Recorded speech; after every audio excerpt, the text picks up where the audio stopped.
అందరికీ వందనాలండి. దేవుని నామాన్ని బట్టి ఇది నా ఆరాధన కొరకు హెబ్రీయులకు రాసిన పత్రిక 1వ అధ్యాయం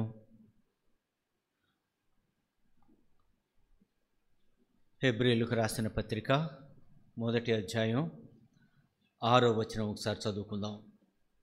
నేను చదువుతాను.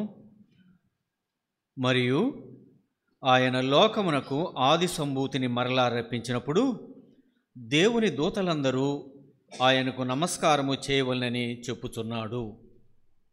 రెండవదిగా మనం చూసినట్లయితే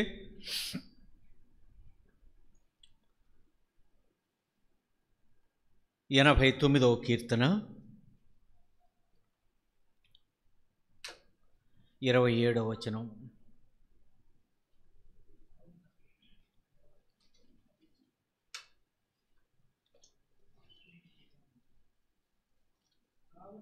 కావున నేను అతనిని నా జ్యేష్ఠ కుమారునిగా చేయుదును, భూరాజులలో అత్యున్నతునిగా ఉంచెదను.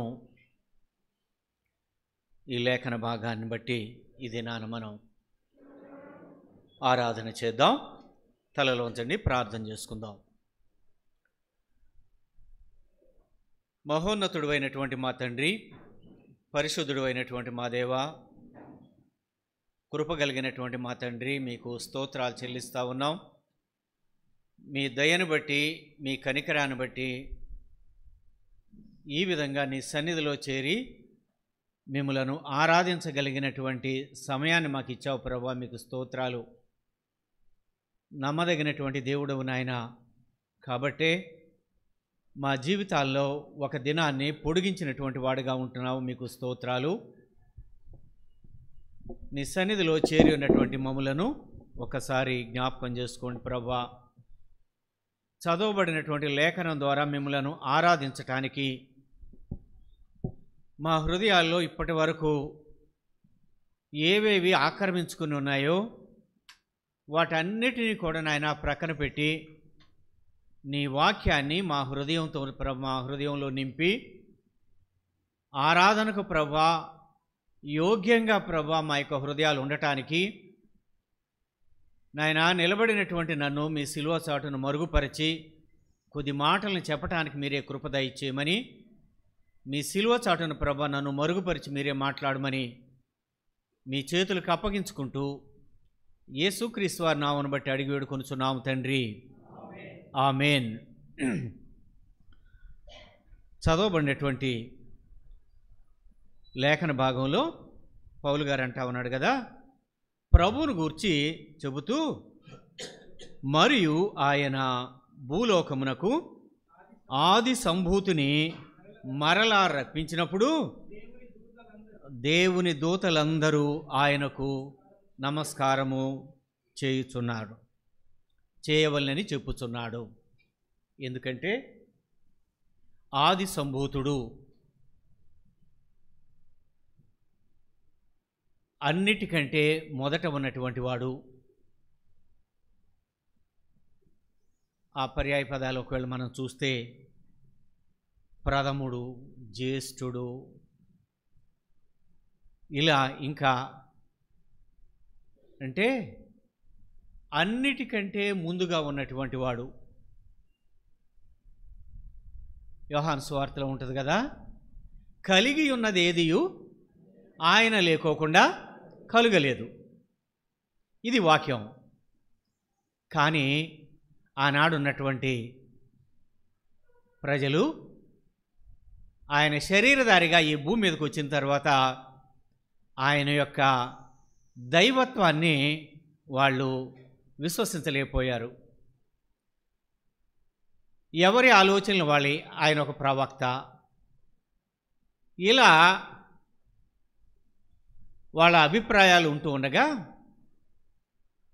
ఆయన కూడా ఒక దూతలలో ఒక దూత అనుకున్నారట. కాదు, ఆయన దేవదూతల్లో ఒక దూత కాదు, దూతల చేత ఆరాధింపబడేటువంటి దైవత్వం కలిగినటువంటి దేవుని కుమారుడు అని చెప్పటానికి పౌలు గారి యొక్క హెబ్రీ పత్రిక రాశారట. అయితే ఈ దినాన మనం చదవబడినటువంటి యొక్క లేఖనంలో ద్వారా ఆయన ఆది సంభూతుడు, అన్నిటికంటే ముందుగా ఉన్నటువంటి వాడు. దీనిని బట్టి మనం ఆరాధించటానికి కీర్తనాకారుడు చదివినటువంటి 89వ కీర్తన 27 అంటాడు కదా, కావున నేను ఆయన నా జ్యేష్ఠ కుమారునిగా చేయుదును, భూరాజులందరూ అత్యున్నతునిగా ఉంచెదను. ఆయన్ని దావీదు గారు ఈ మాట చెబుతూ, ఆయన నా జ్యేష్ఠుడు, భూరాజుల్లో అందరిలో కూడా ఆయన మరి అత్యున్నతిగా చేసినటువంటి వాడు అని అంటే, ఒకవేళ సొలొమోను దావీదు గారికి జ్యేష్ఠ కుమారుడా? కాదు. మనం చూస్తే దినవృత్తాంతాలు మొదటి గ్రంథంలో 3వ అధ్యాయం ఆ యొక్క 5 వచనాల్లో చూస్తే, హెబ్రోన్లో దావీదు గారికి పుట్టినటువంటి 6 పిల్లలు మనకు కనిపిస్తారు. తరువాత మరి యెరూషలేములో పుట్టినటువంటి 4 పిల్లలు కనిపిస్తారు. సొలొమోను 10వ. కానీ అత్యున్నతుడుగా చేయబడినటువంటి వాడు, ఒకవేళ దావీదు యొక్క సంతానం అంతట్లో ఆ యొక్క దేవుని యొక్క చిత్తాన్ని, ప్రథమమైనటువంటి ఉన్నతమైనటువంటి స్థానాన్ని పొందినటువంటి వాడు సొలొమోన్ లాగా మనకు కనిపిస్తూ ఉంటాడు. నా జ్యేష్ఠుడు అత్యున్నతమైనటువంటి స్థితిలో ఉంటాడు అని చెప్పినటువంటి దావీదు గారు, జ్యేష్ఠుడు కాకపోయినా వరుస ప్రకారం శరీర రీత్యా ఒకవేళ 10వ వాడు అయి ఉండొచ్చు, కానీ దేవుని యొక్క చిత్తం ప్రకారం ఆయన యొక్క మరి ఆ యొక్క ప్రాధాన్యతను బట్టి అత్యున్నతుడుగా శరీర రీత్యా సొలొమోను మనకి కనిపిస్తూ ఉన్నాడు. కానీ ప్రభు అయితే ఆయన ఆది సంభూతుడు, అన్నిటికంటే ముందున్నటువంటి వాడు, సృష్టి ఆరంభానికి ముందే ఉన్నటువంటి వాడు. మనం చూస్తాం ఆదికాండం 1వ అధ్యాయంలోనే, మన పోలిక చొప్పున నరులను చేయుదము. ఆయన ఇప్పటివాడు కాదు, 2017 సంవత్సరాల క్రితం పుట్టినటువంటి వాడు కాదు. భూమి నిరాకారంగాను ఏమీ లేనప్పుడే ఆయన ఉన్నటువంటి వాడు. కాబట్టి దేవుడు అంటా ఉన్నాడు కదా, దేవదూతలందరూ ఆయనకు నమస్కారము చేయవలెను. చూడండి, హెబ్రీయులకు రాసినటువంటి మొదటి పత్రిక 6వ అధ్యాయం, మొదటి అధ్యాయంలో 6-7 వచనాల్లో చూస్తే, తన దూతలను వాయువులుగాను తన సేవకులను అగ్ని జ్వాలలుగాను ఆయన చేయుచున్నాడు.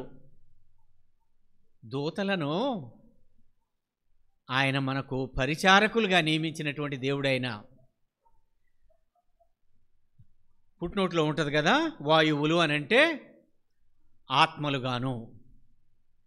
అలాంటి దేవదూతలందరూ కూడానట ఆయనకు నమస్కరించవలెను.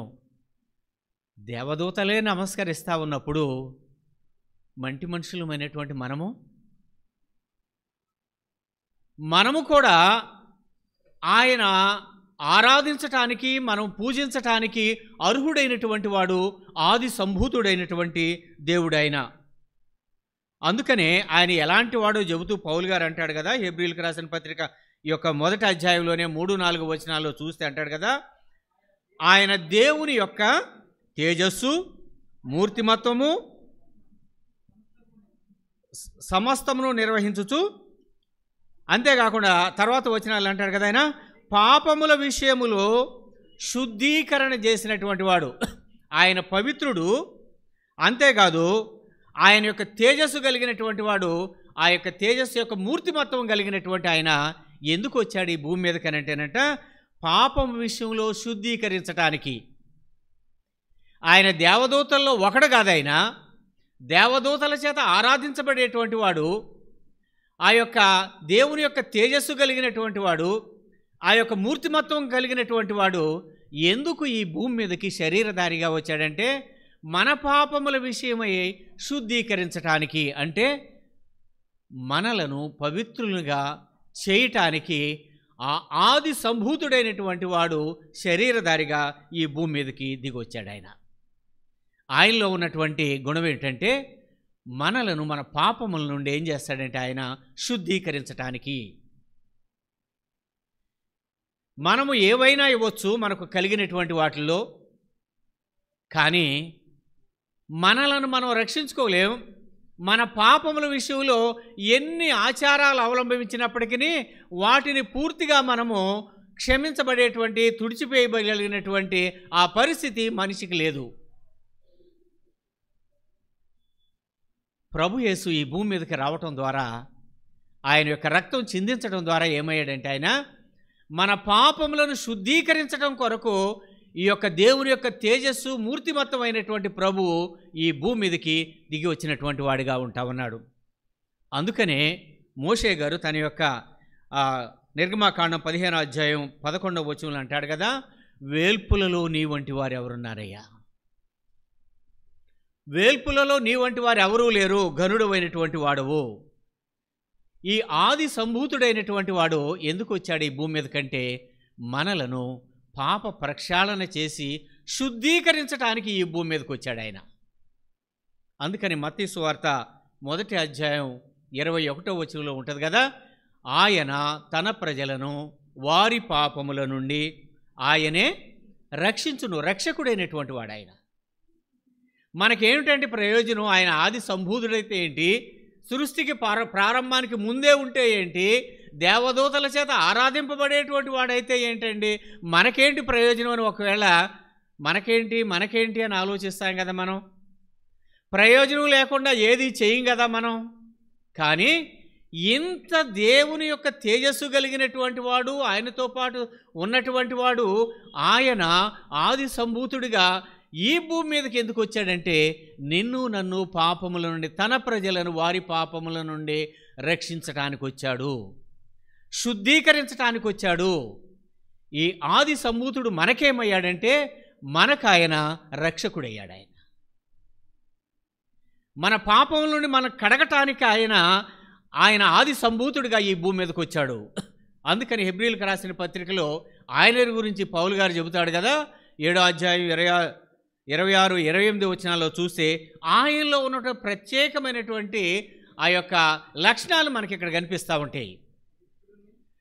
నిన్ను నన్ను రక్షించగలిగినటువంటి వాడు, నిన్ను నన్ను శుద్ధి చేయగలిగినటువంటి వాడు, నిన్ను నన్ను పాపముల నుండి కడగగలిగినటువంటి వాడు ఎలాంటి వాడనంటే అక్కడ అంటాడు కదా, ఆయన పవిత్రుడు, ఆయన ఏ పాపం ఎరుగడు, ఏ పాపము చేయలేదు, ఆయన నిర్దోషి, తర్వాత నిష్కల్మషుడు, పాపులలో చేరక ప్రత్యేకముగా ఉన్నటువంటి వాడు, ఆకాశ మండలం గుండా వచ్చినటువంటి ఈ ప్రధాన యాజకుడు, మనలను రక్షించటానికి వచ్చినటువంటి యొక్క ఆది సంభూతుడైనటువంటి వాడు ఎలా, ఆయన యొక్క గుణాలను మనం చూడగలిగినట్లయితే ఆయన పవిత్రుడైన, ఆయన పవిత్రుడు కాబట్టే అపవిత్రులమైనటువంటి మనలను రక్షించగలిగినటువంటి శక్తి ఆయనకుంది. ఆయన నిర్దోషి, ఏ కల్మషము లేనటువంటి వాడు, పాపులలో చేరక శరీరధారిగా నీ వలే నా వలే ఈ భూమి మీదకి వచ్చాడు, కానీ ఏ పాప మాలిన్యము అంటనటువంటి వాడు, పరిశుద్ధుడిగా జీవించినటువంటి వాడు. ఇది ఆ యొక్క ఆది సంభూతుల్లో ఉన్నటువంటి గొప్ప లక్షణాలు. కాబట్టి ఆయన మనకు రక్షకుడయ్యాడు. ఆయన నీవు పాపంలోనే ఉన్నావు, నేను పాపంలోనే ఉన్నావు. నీవు కూర్చొని వింటా ఉన్నావు, నేను నిలబడి ఇక్కడ చెబుతా ఉన్నాను. చెప్పినటువంటి నేను నీ పాపముల నుండి నేనేం విడిపించలేను, నేను నీ పాపముల నుండి నేనేమీ కూడా చేయలేనటువంటి వాడిని. ఎందుకంటే నీవు నేను ఒకే స్థితిలో ఉన్నావు. కానీ ఆకాశ మండలం గుండా దిగి వచ్చినటువంటి ఈ ఆది సంభూతుడైనటువంటి ఈయన ఎలాంటి వాడంటే నిర్దోషి అయినటువంటి వాడు, పవిత్రుడైనటువంటి వాడు, పాప ప్రక్షాళన చేయగలిగినటువంటి వాడు, శుద్ధీకరించగలిగినటువంటి వాడు. కాబట్టే ఆయన మనకేమయ్యాడంటే మనకు రక్షకుడయ్యాడు. ఆయన కాబట్టి మనము యెషయా గ్రంథకర్త అంటాడు కదా, 43వ అధ్యాయం 11-12 వచనాల్లో చూస్తే, నేనే యెహోవాను, నేను తప్ప వేరొక రక్షకుడు లేడు. 45:22 అంటాడు కదా, బూదిగంత నివాసులారా నా వైపు తిరిగి చూచి రక్షణ పొందుడి. బూదిగంత నివాసులారా నా వైపు తిరిగి రక్షణ పొందండి. ఎందుకంటే మనుషులమైనటువంటి మనం ఎంత మంచివాళ్ళం అని చెప్పుకున్నా, ఎంత భక్తి కలిగి జీవించినా ఇతరులను రక్షించగలిగినటువంటి ఆ యొక్క శక్తి సామర్థ్యాలు మనకు లేవు.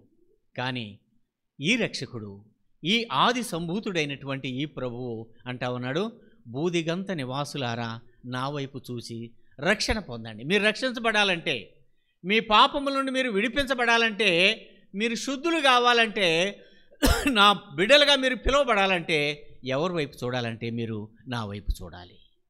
కాబట్టి ఈ ఆది సంభూతుడైనటువంటి ఈ ప్రభువును మనం ఏమని ఆరాధించవచ్చంటే, అవును ప్రభువా, నేను పాపినే, కానీ నీవు పవిత్రుడివి, నిర్దోషివి. నీ వైపు చూడటం ద్వారా, నీ మాటలు ఆలకించటం ద్వారా, నీ అడుగుజాడల్లో నేను నడవటం ద్వారా నేనేమయ్యానంటే ఈ పాపముల నుండి నేను రక్షించబడ్డాను. నేను నన్ను రక్షించినటువంటి రక్షకుడు అయ్యాను. మనం ఆయనను ఆరాధించవచ్చు. రెండవదిగా మనం చూసినట్లయితే కొలసీలకు రాసినటువంటి పత్రిక 1వ అధ్యాయం,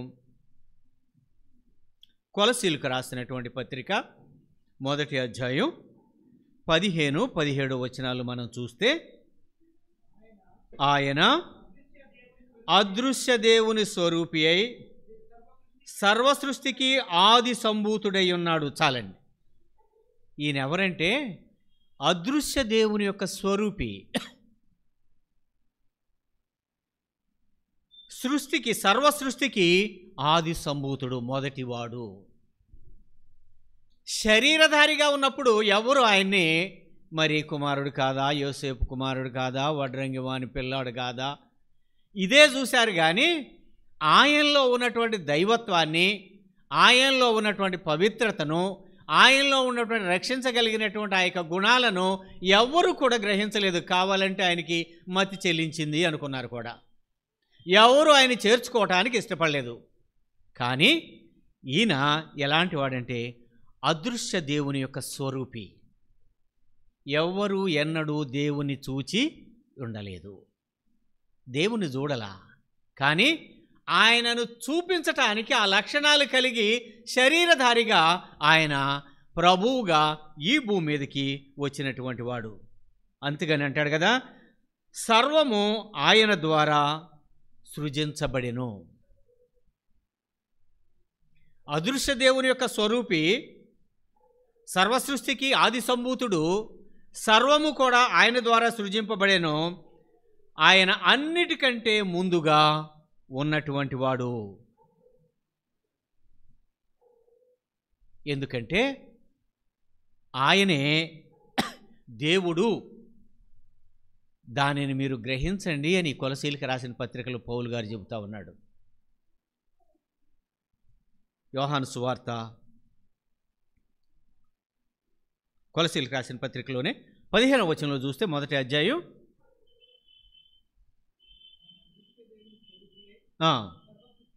ఆది సంభూతుడై ఉన్నాడు. చూడండి, యోహాను సువార్త 8వ అధ్యాయం 56-58 వచనాల్లో చూస్తే ఆయన చెబుతా ఉన్నాడు, సర్వసృష్టికి ముందు ఉన్నటువంటి వాడిని నేను, సమస్తము కూడా నా వల్లనే కలిగిన అని చెబుతా ఉంటే ఆయనను యందు విశ్వాసం ఉంచటం లేదు. విశ్వాసం ఉంచనటువంటి నీ కొరకు, నా కొరకు ఒక ఉదాహరణ తీసుకొచ్చాడు ఆయన. యోహాను సువార్తలో యోహాను గారు చెబుతాడు కదా, 8వ అధ్యాయం 56-58లో, అబ్రహాము నా దినమును చూడవలెనని మీ తండ్రి అయినటువంటి అబ్రహాము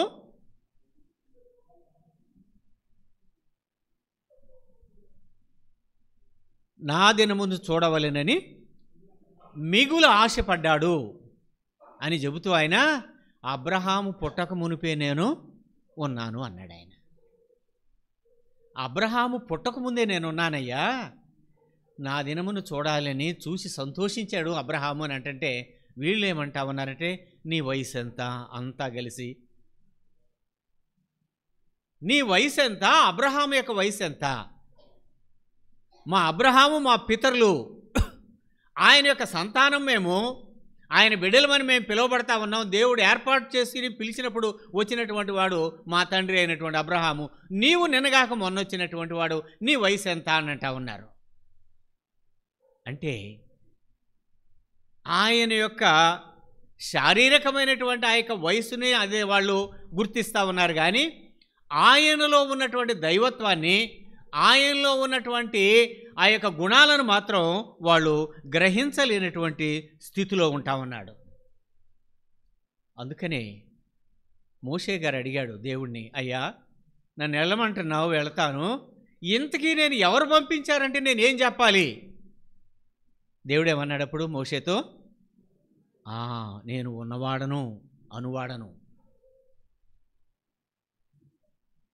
అబ్రహాముతో అన్నాడు కదా, నేను సర్వశక్తిమంతుడైనటువంటి దేవుడను, నాకు అసాధ్యమైనటువంటిది ఏదీ లేదు. ఇక్కడ ప్రభు అంటా ఉన్నాడు, అబ్రహాము పుట్టకముందే నేనున్నాను. తన యొక్క దైవత్వాన్ని, తన యొక్క ఉనికిని ఆయన చెబుతున్నప్పటికీ ఎవ్వరు కూడా గ్రహించలేనటువంటి స్థితి. మనం అనుకుంటాం కదా, ఆ దినాల్లో ప్రభువే స్వయంగా మాట్లాడుతున్నా వాళ్ళు వినలేదు. అస్సలు మనమైతేనా ఆయన మాట్లాడితే అసలు ఆయన చెప్పగానే ఎంత లోబడేవాళ్ళమో, ఎంత వెంబడించేవాళ్ళమో. ఈ దినాన ఆయన మాట్లాడలేదా? ఆయన ఏమై ఉన్నాడు? యోహాను సువార్త 1వ అధ్యాయం 1వ వచనంలో ఏం చెప్పబడింది? ఆది యందు వాక్యముండెను, వాక్యమే దేవుడై ఉండెను. అంటే అబ్రహాము దినాల్లో అదృశ్యుడిగా ఉన్నటువంటి దేవుడు, శరీరధారిగా తర్వాత ప్రభు వచ్చినటువంటి దేవుడు, ఆయన ఆరోహణుడై తిరిగి వెళ్ళిన తర్వాత మనకేం అనుగ్రహించాడంటే ఆయనే వాక్యం. వాక్యం మనం చదువుతున్నాము అని అంటే ఆయనతో మనం ఏం చేస్తూ ఉన్నాం అన్నమాట, మాట్లాడుతూ ఉన్నాం. ఆయన మనతో మాట్లాడుతూ ఉన్నాడు. కానీ మనకేమనిపిస్తుందంటే ఆయనే ఇక్కడ నిలబడి, ఆయనే ఈ బుక్ మీద తన ఫోటో కనపడుతూ దాని మీద చక్కగా మనతో ఆయన పెదవులు ఆడిస్తూ మనతో మాట్లాడితే అబ్బా అది నేను నమ్ముతాను. ఇది కదా మనం అనుకునేది. చదివేటువంటి వాక్యం కానీ, వాక్యమై ఉన్నటువంటి దేవుడు మనతో మాట్లాడుతున్నాడు అనే దాన్ని మనం మర్చిపోయాం. మనం ఏమనుకుంటున్నామంటే ఆ దినాల్లో ఆయన మాట్లాడాడు, అంతకు పూర్వ దినాల్లో ఆయన అదృశ్యుడిగా మాట్లాడాడు, తర్వాత శరీరధారిగా మాట్లాడాడు ఈ భూమి మీదకి వచ్చిన తర్వాత. ఇప్పుడు మనం ఎవరు మాట్లాడతాం? మనల్ని ఆదరించే వాళ్ళు ఎవరున్నారు? కానీ వాక్యమే ఈ దినాన మనకి తర్వాత వచనాలు పడతాయి. ఆ వాక్యము శరీరధారి అయి మన మధ్యన నివసించెను. ఆది యందు ఉన్నటువంటి దేవుడు వాక్య రూపేణ మన మధ్యన నివసిస్తూ ఉన్నాడు. ఆయన యుగయుగాలు నివసించేటువంటి దేవుడు ఆయన. కాబట్టి చూడండి, రోమీలకు రాసినటువంటి పత్రిక 1వ అధ్యాయం 25వ వచనంలో మనం చూస్తే వాళ్ళు ఏం చేశారో మనం చూస్తాం. రోమా 1వ అధ్యాయం, సృష్టికర్తకు ప్రతిగా దేన్ని పూజించారంటండి? సృష్టికర్తకు ప్రతిగా వీళ్ళు సృష్టాన్ని పూజిస్తూ ఉన్నారు. ఎందుకంటే ఆయన తన ఉనికిని చెబుతా ఉన్నాడు.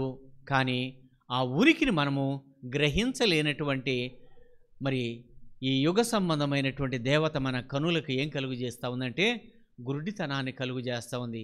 మనకు తెలుసు వాక్యమే ఆయనని తెలుసు, వాక్యమే మనతో మాట్లాడొద్దని తెలుసు. కానీ ఆ వాక్యము మనల్ని ఎన్నిసార్లు గద్దించినా, ఎన్నిసార్లు మనల్ని సరిచేయటానికి ప్రయత్నించినా మనమైతే ఏం చేస్తామనంటే తిరస్కరించేటువంటి వారిగా ఉంటా ఉన్నాం మనం.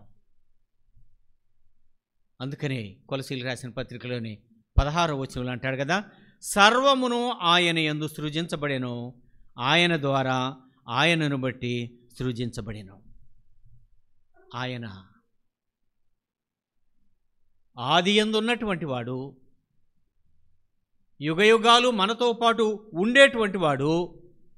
అంతేకాదు ఈ దినాన మనకి వాక్య రూపంలో మనలను ఆదరిస్తున్నటువంటి దేవుడు ఆయన. ఎంత ఇంకా సులువుగా ఆయన మన యొద్దకు వచ్చాడంటే, ఆయన ఈ వాక్యం ఈ దినాన మన అందరి చేతుల్లో ఉంది. దానిని మనం ఏనాడు ఓపెన్ చేసి చదువుతామో ఆనాడు ఆయన అంటాడు కదా, తన యొక్క పెదవులను విప్పి నీతో నాతో మాట్లాడటానికి ఇష్టపడినటువంటి దేవుడు. మనం ఆదివారం ఇక్కడ తెరుస్తున్నాం, చదవరని నేను అంటలేదు, కానీ చదివిన దానిలో ఆయన మనతో మాట్లాడినటువంటి దానికి అనుసరించే దగ్గర మాత్రం మన ఎవరిష్టం వాళ్ళది అలాగానే ప్రవర్తిస్తూ ఉన్నాం. కాబట్టి ఆయన అన్నీ కూడా ఆయన ద్వారానే సృజించబడిను. ఆయన అందరికంటే ముందున్నటువంటి వాడు. ఆయన యొక్క దైవత్వం యొక్క సర్వ పరిపూర్ణత శరీరాకారంగా క్రీస్తునందు నివసించుతున్నది అని అంటూ ఉంటాడు. కాబట్టి ఆయన ఆది సంభూతుడిగా ఎందుకు వచ్చాడంటే, ఒకటి మన పాపముల నుండి మనలను శుద్ధీకరించడానికి వచ్చాడు, ఆయనే రక్షకుడిగా అని నిరూపించడానికి వచ్చాడు. రెండవదిగా ఆయన తన యొక్క ఉనికిని మనకు బయలుపరచడానికి వచ్చాడు. ఆయన అవునయ్యా, నా కనులకు కనిపించకపోయినంత మాత్రాన నీవు దేవుడు కాదు అని అనలేను. నా కనుల ముందు నిలబడుతున్నటువంటి వాక్యంలో నీవు ఉన్నావయ్యా. కాబట్టి ఈ వాక్యమే నన్ను బ్రతికించేది, వాక్యమే నన్ను నడిపించేది, వాక్యమే నాకు త్రోవ చూపించేటువంటిది అని మనం ఆయనను ఆరాధించవచ్చు. చివరిగా మనం ఒక మాట చూసుకుని ఈ యొక్క ఆరాధన ముగించుకుందాం. కొరింథీయులకు రాసిన మొదటి పత్రిక 15వ అధ్యాయం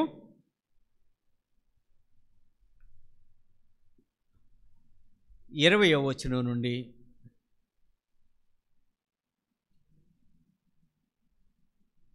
23 వరకు అంత వద్దు కానీ, ఇప్పుడైతే నిద్రించిన వారిలో ప్రథమ ఫలముగా క్రీస్తు లేపబడి ఉన్నాడు. చాలే. ఇప్పుడైతే నిద్రించినటువంటి వారిలో క్రీస్తు అంట ప్రథమ ఫలముగా. ఎవరండి ఈయన? ఆది సంభూతుడైనటువంటి దేవుడు నిద్రించినటువంటి వారిలోనంట ప్రథమ ఫలంగా లేపబడ్డాడంట. ఆయన అందరం కూడా ఎవరిలో మృతి పొందాం? ఈ వచనంలో ఉంటుంది ఇక్కడ మనకు. ఆదామునందు మనము మృతి పొందాము. ఎవరి యందు మనం లేపబడ్డామంటే క్రీస్తునందు మనము బ్రతికించబడ్డాం. మనం ఆదామునందు మృతి పొందినటువంటి మనలను క్రీస్తు యేసునందు ఆయన బ్రతికించినటువంటి వాడు. అంటే మనకు ఒక నిరీక్షణను కలుగు చేసినటువంటి వాడు ఆయన. అందుకనే పౌలు గారు దెసలోనికీయులకు రాసిన పత్రికలో చెబుతాడు కదా, నిరీక్షణ లేని ఇతరుల వరే మీరు ఆ యొక్క చనిపోయినటువంటి వారి గురించి చెప్పే దగ్గర చెబుతాడు ఆయన, నిరీక్షణ లేనటువంటి వారిగా మీరు ఉండొద్దు. ఆయన మరణించి సమాధి చేయబడి తిరిగి లేవడం ద్వారా మనకేమైందంటే ఒక నిరీక్షణను ఆయన కలుగు చేశాడు. అందుకని అంటా ఉన్నాడు, ఆదామునందు మీరందరూ కూడా మృతి చెందారు, కానీ క్రీస్తు యేసునందు మీరందరూ కూడా బ్రతికించబడ్డారు. ఎలా మృతి పొందాం, ఎలా బ్రతికించబడ్డాము అని అంటే, మనలో ఉన్నటువంటిది శరీర స్వభావం, ఆదాము స్వభావం, ఒప్పుకునే స్వభావం కాదు. తప్పును ఆదాములాగానే మన యొక్క రొమ్ములో కాపాడుకునేటువంటి వారో దాన్ని ఒప్పుకుని విడిచిపెట్టేటువంటి స్వభావం మనలో లేదు.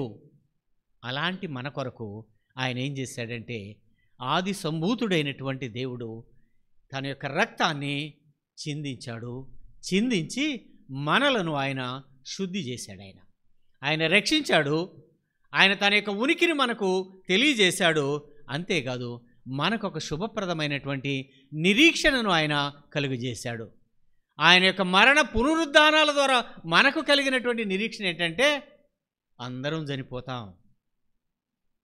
వరుసలో ఒకరో ముందు వెనక అందరం చనిపోతాం, కానీ రక్షించబడినటువంటి నేను, నా పాపములు ఆయన యొక్క రక్తంలో కడగబడినటువంటి నేను రేపటి దినాన ఆయన మధ్యాకాశంలోనికి వచ్చినప్పుడు, ఆ యొక్క బూరధ్వని వినబడినప్పుడు నేనేమవుతానంటే లేపబడతాను. ఇది మనకు కలిగినటువంటి శుభప్రదమైనటువంటి నిరీక్షణ. ఈ నిరీక్షణ ఎవరి ద్వారా కలిగిందంటే ప్రభువుని బట్టే. ఆయన అందుకొరకు ఏం చేశాడంటే ఆయన ప్రథమ ఫలముగా ఆయన మరి నిద్రించిన వారిలో ప్రథమ ఫలముగా క్రీస్తు లేపబడి ఉన్నాడు. ఆయన లేపబడటం ద్వారా మనకు ఒక నిరీక్షణ ఏంటంటే నేను కూడా రేపటి దినాన లేపబడతాను. లేపబడటమే కాదు, ఆయనతో పాటు సదాకాలం ఆయనతో ఉంటాను. ఈ భూమి మీద నాకు ఏమైనా ఉండొచ్చు, లేకపోవచ్చు, నేను అనుకున్న ఏమీ నెరవేరకపోవచ్చు, కానీ ఆయన యందు విశ్వాసం ఉంచటం వలన, ఆయన యందు నమ్మిక ఉంచటం వలన, ఆయన అదృశ్య దేవుని యొక్క శక్తి అని, ఆయన పవిత్రుడని, ఆయన నిర్దోషి అని మనం ఒప్పుకోవటం ద్వారా, ఆయన యందు విశ్వాసం ఉంచటం ద్వారా మనం ఏమయ్యామంటే రక్షించబడ్డాం పాపముల నుండి. అంతేకాదు ఈ మూడవదిగా మనకు కలిగినటువంటిది ఏంటంటే ఈ నిరీక్షణ కలుగజేసినటువంటి ఆది సంభూతుడైన.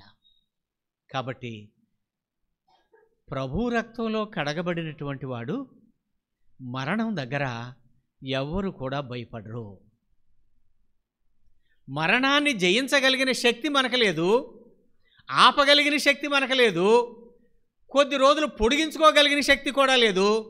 ఆ సమయానికి మనం వెళ్ళిపోవలసినటువంటి వారమే. కానీ లోకంలో ఉన్నటువంటి వారికి మనకి ఉన్నటువంటి భేదం ఏమిటంటే, అవును ప్రభువా, నీవు ఎప్పుడు పిలుచుకున్నా, నీవు ఎప్పుడు నన్ను రమ్మని పిలిచినా నీ రక్తంలో నన్ను కడిగావు కాబట్టి నీతో పాటు నేను నీ రాజ్యంలో ఉంటాను.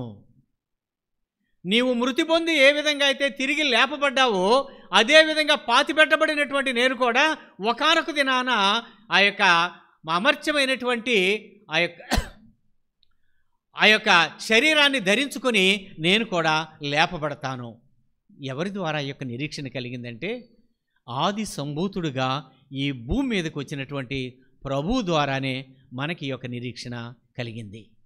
కాబట్టి ఈ ఆది సంభూతిని వల్ల మనకు కలిగినటువంటి 3 విషయాలు మనం చెప్పుకున్నాం. ఒకటి, ఆయన మన యొక్క పాపముల నుండి మనలను శుద్ధీకరించి పవిత్రులుగా చేయగలిగినటువంటి ఆది సంభూతుడైనటువంటి వాడు. అంతేకాదు ఆయన సృష్టి ఆరంభానికి పూర్వమే ఉన్నటువంటి వాడు. నీవు సందేహపడాల్సిన అవసరం లేదు. ఆయన ఉనికిని మనకు కనపరిచినటువంటి ప్రభు ఆయన. మూడవదిగా ఏంటంటే మనకు ఒక నిరీక్షణను ఆయన కలుగజేసినటువంటి దేవుడని ఆయనను మనము ఆరాధించవచ్చు. కాబట్టి ఈ ఉదయకాల సమయంలో మీరు వినినటువంటి యొక్క వాక్యం ద్వారానే కానీ, ఒకవేళ మీరు సిద్ధపడి వచ్చినటువంటి దాన్ని బట్టి కానీ దేవుణ్ణి ఆరాధించేద్దాం. కళ్ళు మూసుకోనండి.